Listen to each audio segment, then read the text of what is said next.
Praise the lord. ఈ దినము కొరకు సిద్ధపరచబడిన దేవుని వాక్యము కొరింథీయులకు రాసిన 2వ పత్రిక 3వ అధ్యాయము 17వ వచనం. ప్రభువే ఆత్మ, ప్రభు యొక్క ఆత్మ ఎక్కడ నుండునో అక్కడ స్వాతంత్ర్యము నుండును. ప్రభునందు ప్రియులారా, ముందుగా మీకు హృదయపూర్వక వందనములు తెలియజేస్తున్నాను. మీ అందరికీ స్వాతంత్ర్య దినోత్సవ శుభాకాంక్షలు కూడా అందిస్తూ ఉన్నాను. భక్తుడనేటువంటి పౌలు కొరింథీ సంఘములకు రాసినటువంటి సంగతుల్ని ఇప్పుడు మనం చదువుకున్నాం. స్వాతంత్ర్యం గురించి కొంత విషయాలు మనకి తెలుసు. అయితే ప్రభువు మనకిచ్చేటువంటి స్వాతంత్రత గురించి తెలుసుకోవాల్సిన ఆవశ్యకత ఎంతైనా ఉందండి.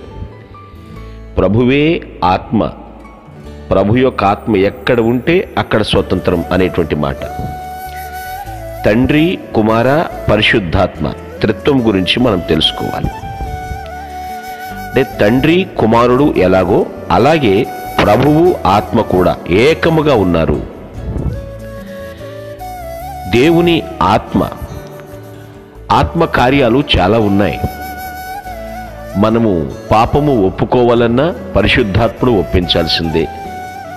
మందిరానికి వెళ్ళాలన్నా పరిశుద్ధాత్ముడు నడిపించాల్సిందే.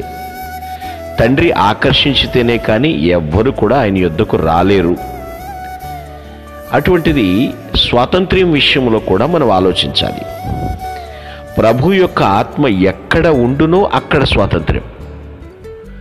స్వాతంత్ర్యం పిచ్చి పనులు చేయటానికి స్వాతంత్ర్యం కాదు. దేవునికి ఇష్టం లేని అసహ్యమైన కార్యాలు చేయటానికి స్వాతంత్ర్యం కాదు. అటువంటి చెడుగు నుండి ప్రభు మనల్ని ఎప్పుడూ విడిపించాడు కదా. మనల్ని బానిసత్వం నుంచి, మ్రగ్గిపోతున్న బానిసత్వం నుంచి విడిపించాడు కదా. మరలా చెడుగు దగ్గరికి ఎందుకు వెళ్తాం? దేవుడు మనల్ని విముక్తుల్ని చేశాడు. ఆయన మన విమోచకుడు, ఆయన్ని స్తుతించాలి.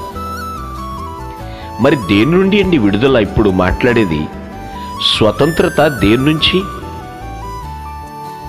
ధర్మశాస్త్రం నుంచి మనకు స్వాతంత్ర్యం ఇచ్చాడు. ధర్మశాస్త్రం మన మీద పెత్తనం చేయకుండా స్వాతంత్రత. ధర్మశాస్త్రం ఏం బోధిస్తుంది? నువ్వు తప్పు చేసావు కాబట్టి దానికి మూల్యం నువ్వు చెల్లించాలి, నీ పాపమునికి శిక్ష నువ్వు అనుభవించాలి అని చెప్తూ. కానీ ప్రభు ఏం చేశాడు? ఆ ధర్మశాస్త్రపును నెరవేర్పు ఆయన జీవితంలో చూపించాడు. శిక్ష శిక్షే, అయితే నా పిల్లలకు బదులుగా నేను ఆ శిక్ష అనుభవిస్తానని ప్రభువు శిలువ బలియాగం అయ్యాడు. సో అటువంటి ధర్మశాస్త్రం నుంచి మనకి స్వాతంత్ర్యం.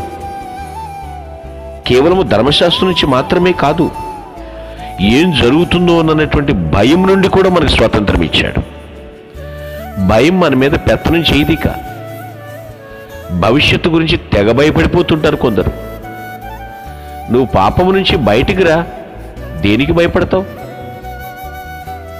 భయము నుండి కూడా స్వతంత్రత దేవుడు మనకిచ్చాడు. అభయమిచ్చిన ఆది దేవుడు ఆయన. కట్లు తెంచేశాడు, బంధకాల నుంచి విడిపించేశాడు. కాబట్టి టెన్షన్ పడాల్సినటువంటి పని లేదు. భయం ఎగిరిపోయింది. నిబ్బరము కలిగి ధైర్యముగా ఉండమని పదే పదే దేవుడు మాట్లాడుతున్నాడు.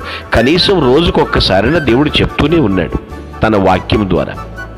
అందుకనే బైబిల్ పండితులు చెప్తారు, బైబిల్లో భయపడవద్దు అనేటువంటి మాట 366 సార్లు సుమారుగా వ్రాయబడి ఉంది అంటారు.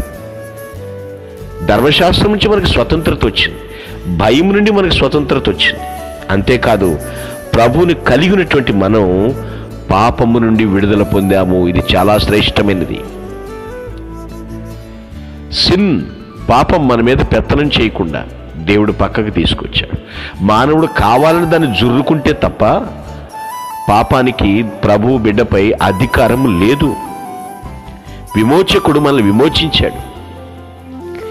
ఈ స్వతంత్రము లోకంలో ఎవ్వరు ఇవ్వలేరండి. ఏవేవో మీరు మాట్లాడొచ్చు, కానీ ధర్మశాస్త్రం నుండి కానీ, భయము నుండి కానీ, పాపము నుండి కానీ స్వతంత్రత ఏ ఒక్క మానవుడు ఇవ్వలేడు. దేవాది దేవుడు, సృష్టికి ముందు నుంచి ఉన్నవాడు, ప్రపంచములు ఉనికిలోకి రాకముందే ఉన్నటువంటి ప్రభువు మనకు స్వతంత్రత ఇచ్చాడు. ఆయన కృప మన విశ్వాసము కలగలిపి పనిచేసినాయి. అటువంటి స్వాతంత్రమును మనం ఎందుకు భగ్నం చేసుకోవాలి? దైవ భక్తితో పాటు దేశభక్తి కూడా కలిగి జీవించాలి. దేశమును ప్రేమించుమన్నా, దేశమంటే మట్టి కాదోయ్, దేశమంటే మనుషులోయ్, సాటి మనిషిని, తోటి మనిషిని ప్రేమిస్తూ ఆ మనిషి క్షేమాన్ని కాంక్షిస్తూ ఉందాం. స్వతంత్రతను సొంతం చేసుకునేటువంటి మనము స్వతంత్రతను కాపాడుకుంటూ సార్వభౌముని సేవించుదుముగాక. ఆమేన్. Praise the Lord. ప్రభు నామమున మీ అందరికీ వందనములు.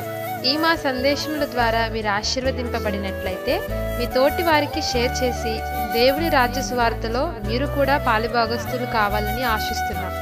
మొదటిసారిగా ఈ ఛానల్ను చూస్తున్నట్లయితే మా ఛానల్ను సబ్స్క్రైబ్ చేయండి. వీడియోలు నోటిఫికేషన్ రూపంలో పొందుటకు బెల్ బటన్ని ప్రెస్ చేయండి. God bless you.